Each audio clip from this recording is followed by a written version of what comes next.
Hey everyone, Golden Ninja 3000 here again. Today I'm reviewing Ninjago Legacy set number 71753 Fire Dragon Attack. This set has 563 pieces, 4 minifigures, including an awesome Golden Nia exclusive. And overall, I think it's a very interesting set. I really miss the old Ninjago dragons, and this is the first one that LEGO's truly remaking in, a bigger and better scale. And so I was really excited to see how they did. Here is our limited edition 10th anniversary Golden Nia minifigure, and I absolutely love this figure. I think that this might be my favorite anniversary figure. I love the hairpiece. I think this is supposed to be based on her Seabound appearance, but I'm not 100% sure because I haven't seen Seabound, but the hairpiece is what makes me think that, because this is the hairpiece that the NRG Nia minifigure uses, but this time it's been molded in black with that kind of azure strip around it. This is the only set that it comes in that solid color, and I just think it looks awesome. That is a fantastic piece, and just the blue with the gold I think makes for a really striking appearance. She's got the same face as always under there, but now you can see her back printing a little bit better, and I really like the detail on this torso. She also comes with the same style of stand as all of the other 10th anniversary figures. These are very simplistic. They only use 7 pieces, but I really love this print up front. I like how you've got the 2 studs to denote the color of the ninja.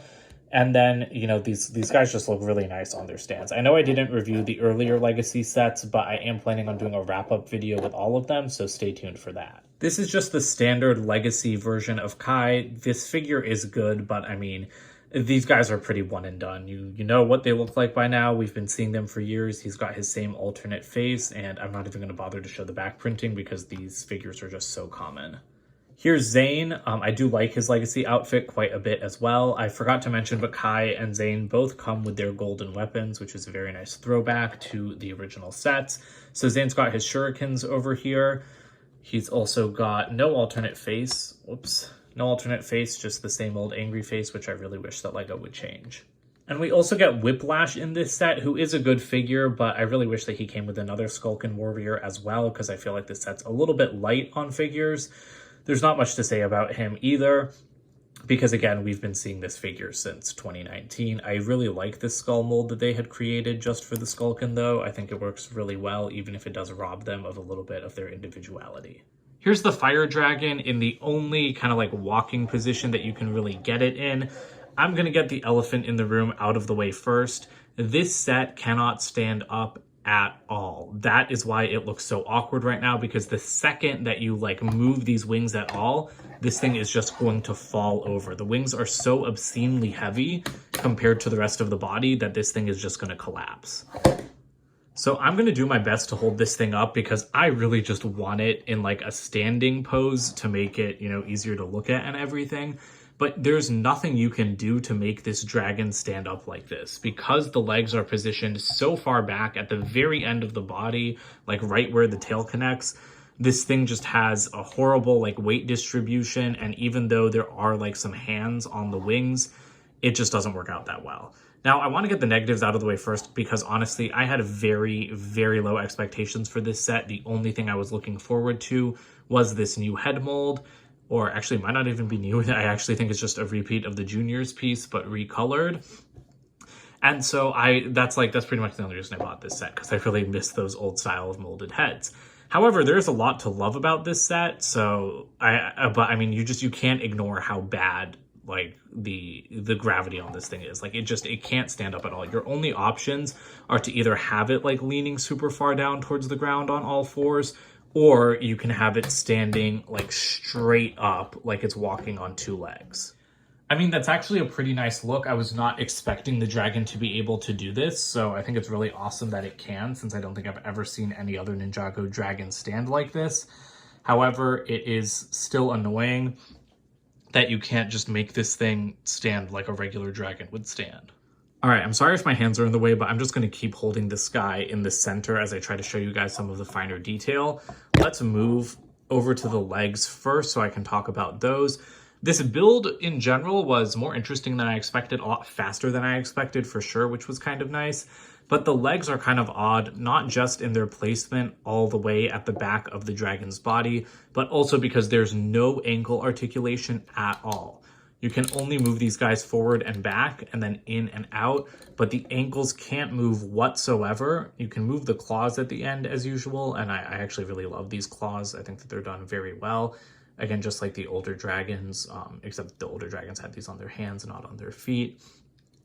But the way that the ankles are attached are they're literally just clipped into the bottom of the feet, so they're 100% immovable. I was surprised to see that, and it definitely helps this thing stand up on its hind legs, since I don't think it would be able to do that without, without those really strong ankles. But it's just kind of disappointing to me because I really think that the legs should have just been like at the center of the body, like a regular dragon, and we should have been able to have movable ankles. The other issue here would be the wings, and I'm sure you guys have noticed by now, but these can move in and out. I love the cloth on these. I far prefer cloth wings to vinyl wings, although you guys know brick built is my favorite overall. I love how these can fold up though. They really remind me of that molded Smaug from 2014, which could do this. And again, that's a really great feature. However, you'll notice that when it's standing up on its hind legs, these pieces have a tendency to just fall into each other and naturally fold up a bit, which is irritating. The other irritating thing is this giant arm holding up the wing. I don't know why something so large and heavy needed to be attached to the dragon, and this weight on either side is what always causes it to collapse. Yes, it's also partly the legs' fault. The legs should be, more towards the center of gravity of the dragon instead of all the way at the back there. But I mean, it would also help if the wings weren't so gosh darn heavy. I do like these little, hands at the end. I do wish you can move that kind of back talon a little bit more as well. And so again, these are on ball joints. You can help get a better grip on the ground, but it's still not going to help that much unless the wing is really, really close to the ground. And you've got this ball and socket joint over here, but again, it's a different dragon, I'll say that. I don't think it's terrible. I think it's very interesting, this design. It's not for me personally. I much prefer the traditional designs, but you can't deny that the designers have really tried something new here, and I think it'll really work for some people, and it just doesn't really work for me. The center of the body is pretty nicely detailed with some of these kind of armor plating pieces from 2020 and some nice side-built spikes.